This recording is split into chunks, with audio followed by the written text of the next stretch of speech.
ሰው አያልቅስብህ እንዳታለቅስ፣ ሰው አያልቅስብህ ዘርህ እንዳይጠፋ፣ እድሜህ እንዳያጥር፣ ሁለቱንም ዓለም እንዳታጣ፣ በሥጋህም የወዲያኛዋንም ያለቀሰው ገንህን እንባውን አብስ፣ እድሜህ እንዳያጥር፣ በቆመህ እንዳትነድ።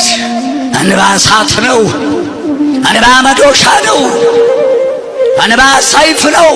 አባቴ ልጅ ሆኜ እንባ የሰበረው አይጠገንም፣ እንባ የጣለው ትንሣኤ የለውም ይሉ ነበር። እንባ የሰበረው አያንሰራራም። አይገባኝም ነበር። ውሃ አይደለም ምን ማለታቸው? እንዴት ነው የሚሰብረው? እንባ አረ ቃላት የለም።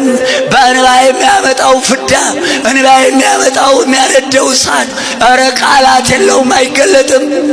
ሰው አታስለቅስ።